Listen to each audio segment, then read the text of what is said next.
Welcome you, myself MP Misra, Faculty School of Computer and Information Sciences, IGNOU. In this video session, I am you with a topic related to working of the computer system, or what actually the content which makes a computer system work and work properly, work efficiently, and how actually a computer system is coordinated and managed.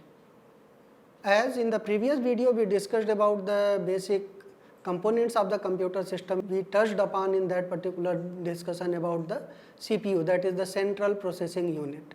So in this video we will be discussing little more about the central processing unit and how actually this central processing unit works. So as we know, the computer is an electronic device and it is used for the purpose of some kind of processing, some kind of storage, and obviously if we are having some specific problem and we have written the code, so we are expecting for some desired output, and that output is received to us. And how actually these things are happening? These all things as a human being we also do.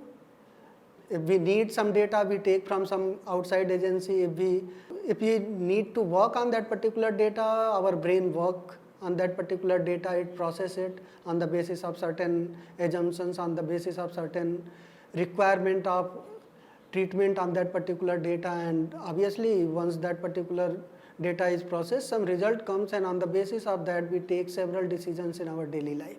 It means there is some agency or some component in whole system which should be responsible for taking care of several aspects associated with taking data and then processing and then producing the result. And what about if some intermediate results are coming, then whether those intermediate results also should be stored somewhere, or they should be used for some kind of further decision making in whole system. So for these all things, in a normal human being, our brain work for that.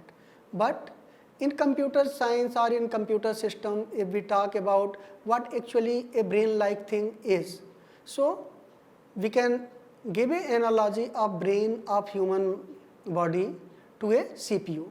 So CPU can be seen as a brain-like component in the computer system, and that perform all the activity. Now if we are saying that CPU is brain of computer system, then now you can visualize or you may think about that what are the different activities of the CPU.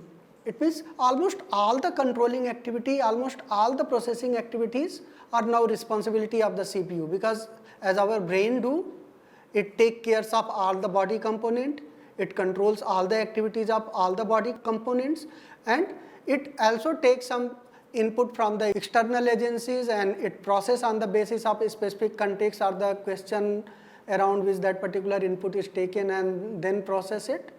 And in human body we are having some preconceived knowledge, we are having our experience, we are having a set of knowledge available with the faculty of our brain, and on the basis of retrieval of those individual knowledge we perform the things and we make the decision. It is not that all the knowledge all the time is coming in our brain and it is being processed. It is as per the specific requirement of that particular specific knowledge or instruction which come in our brain, and we try to process that.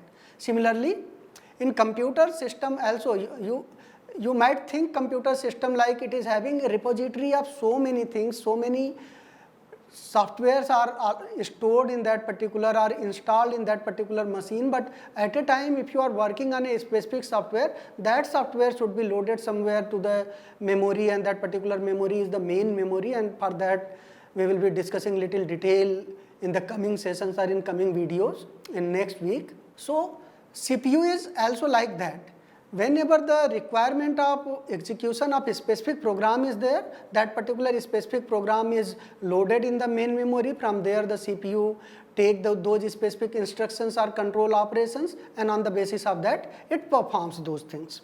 Now if further we talked about that where CPU reside or how we can identify that what is the CPU. So if we try to look inside a computer system, so our computer system, inside that particular machine we are having a chip, and that particular chip is generally of the size of postal stamp or little longer, and that particular chip is having very large number of circuits, very large number of integrated circuits available in that, and there are multiple layers also in that particular circuit, and those layers are performing different kind of activities. So it is a very complex and very compact circuit design, and that particular circuit design is performing almost all the operations of the computer system. So this is one of the most important component or most important part or ingredient put it on the motherboard of a computer system. So CPU is also known as processor. As we normal conversation or common language say that if you are having a machine, what is the processor of that particular machine? And even for the smartphone also, for some time we talked about that what is that particular specific processor.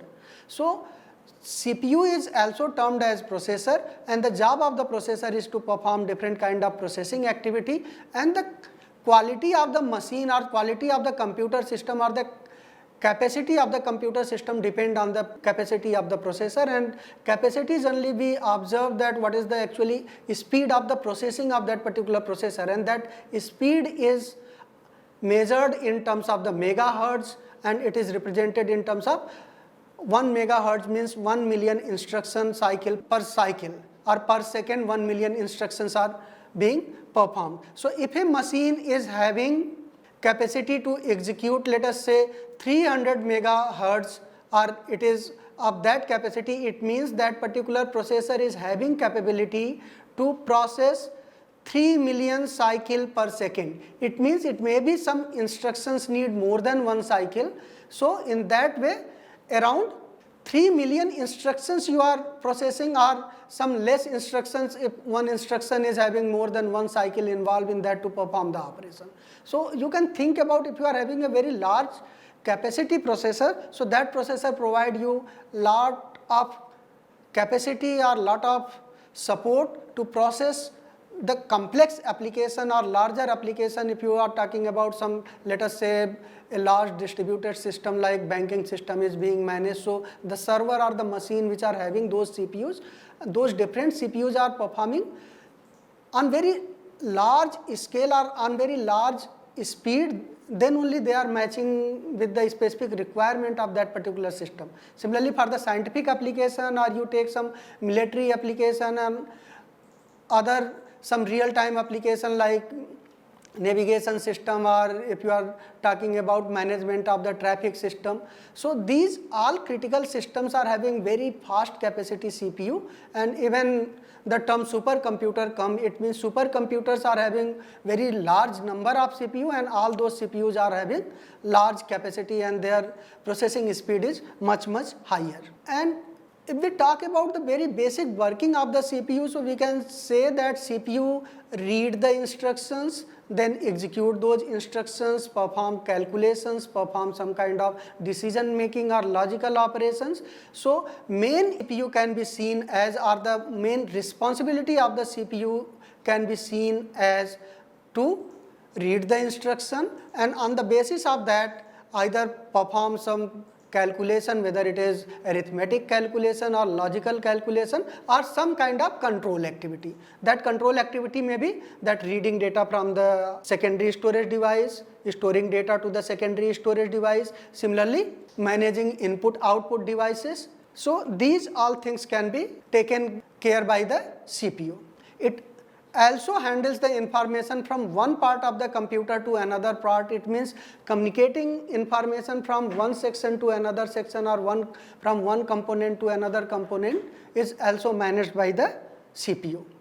If we try to visualize CPU in terms of a simple block diagram, so we can say that CPU is having two major components, or with a simple formula we can represent a CPU equal to CU plus ALU.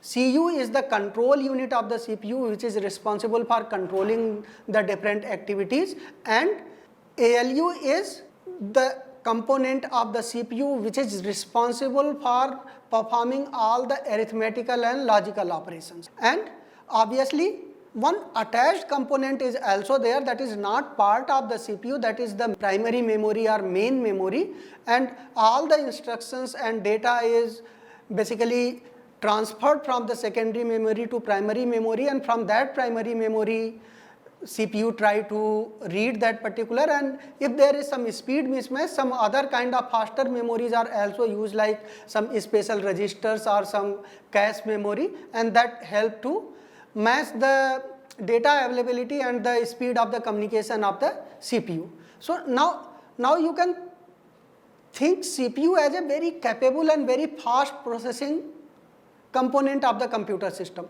It is working on the instruction and data.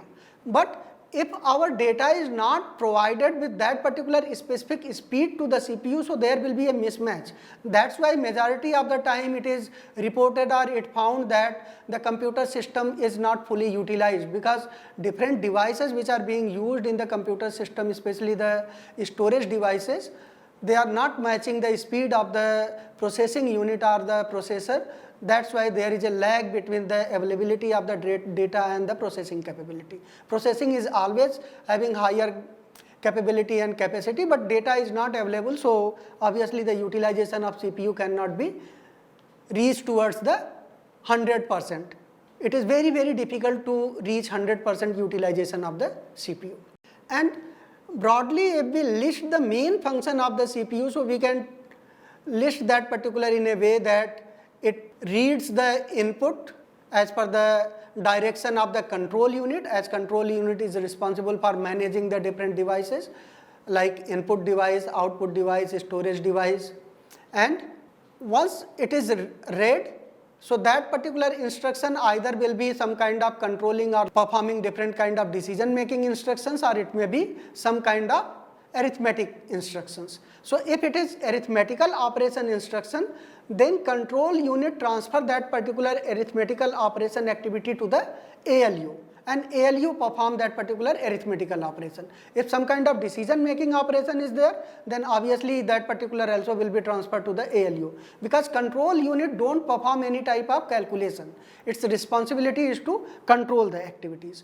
And finally the processing is completed by the help of the control unit and by performing the operations or instruction by the ALU, then that particular result is transferred to the main memory. But if that particular main memory again will be transferring information to the secondary memory for the purpose of storage, to the screen, or that is our monitor, for the purpose of visualization. So IO devices management also will be happening in parallel. So any operation you can see will be having involvement of the control unit as well as ALU to reach to the desired output. So again I repeat, the main important component or main part of the CPU are control unit and arithmetic unit, and control unit can be seen as a component which controls the entire operation of the computer system, and it read the instruction or it take the instructions or fetch the instruction from main memory, and then that particular instruction as per the type of instruction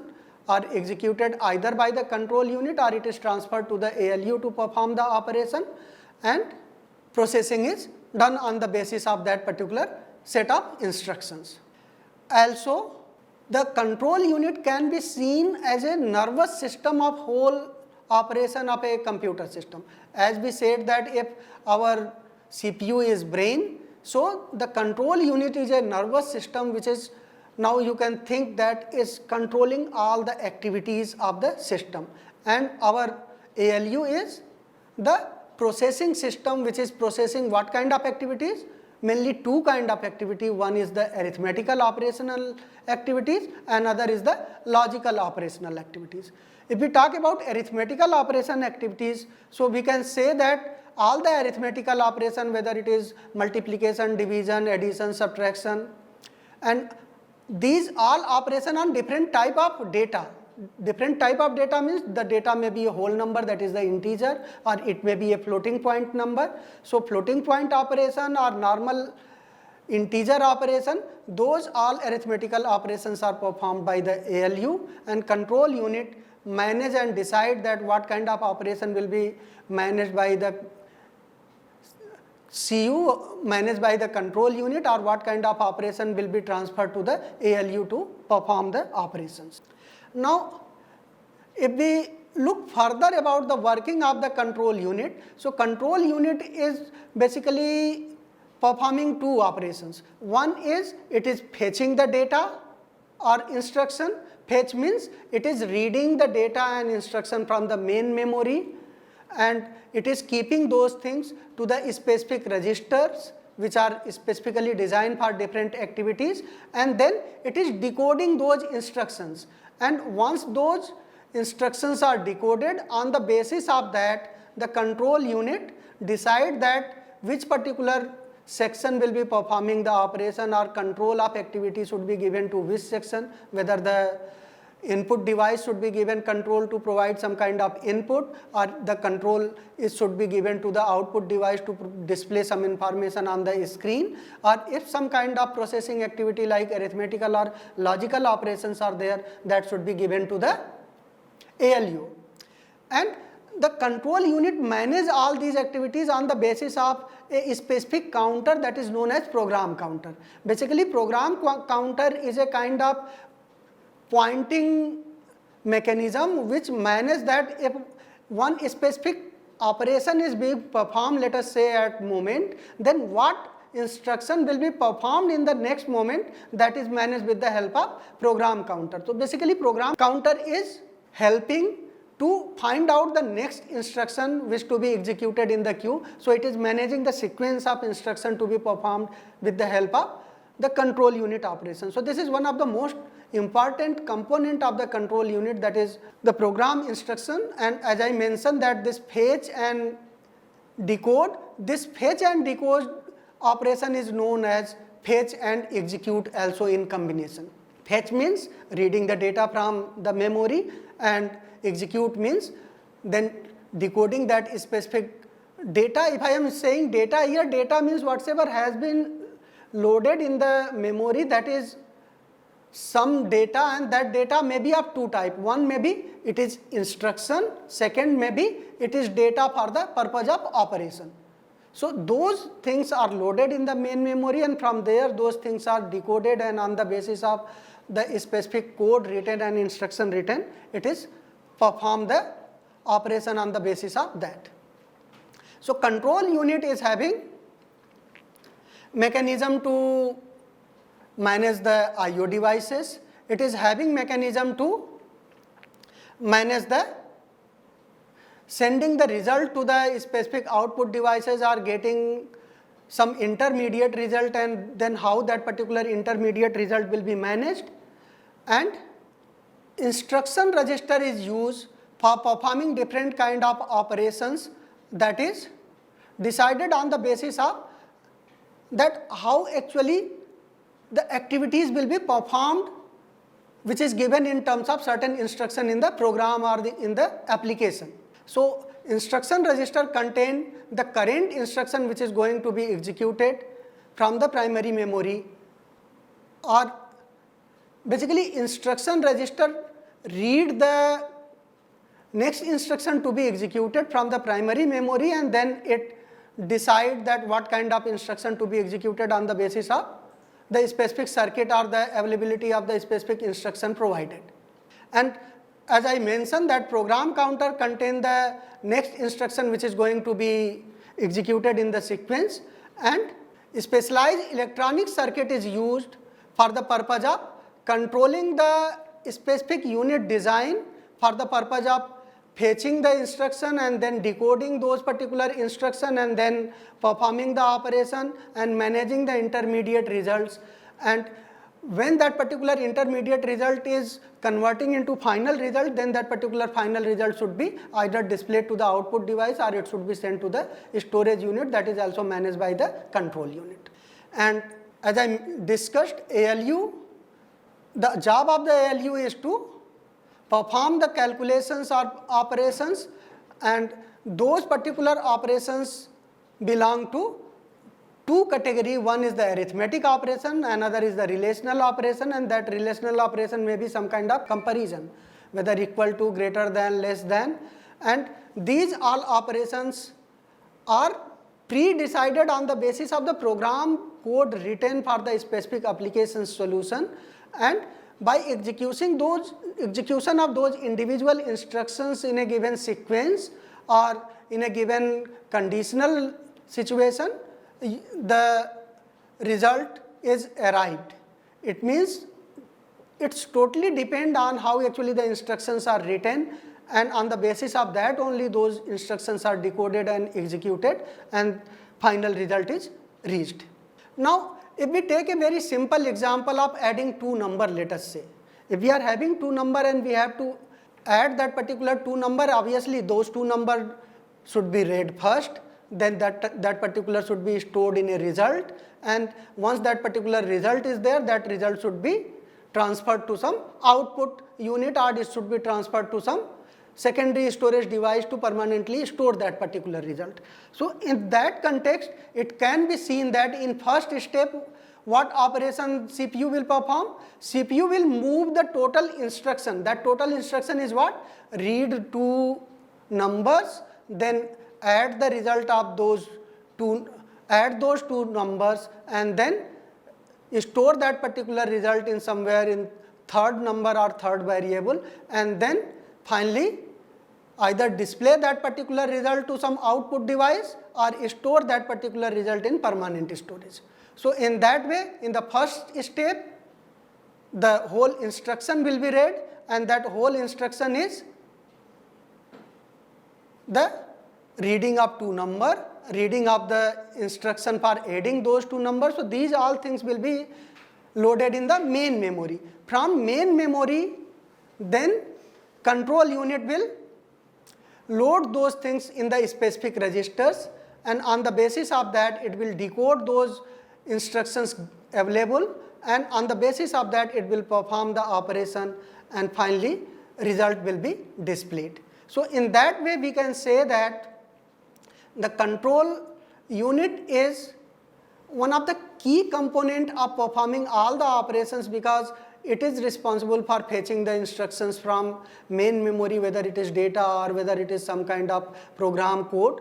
So, those all things are read, and in which register those things should be kept, that is also decided by the control unit, whether it is some kind of arithmetical operation or it is some kind of control operation, that is also decided by the control unit, and accordingly the work is distributed or dispersed to this different component of the computer system to perform the operation.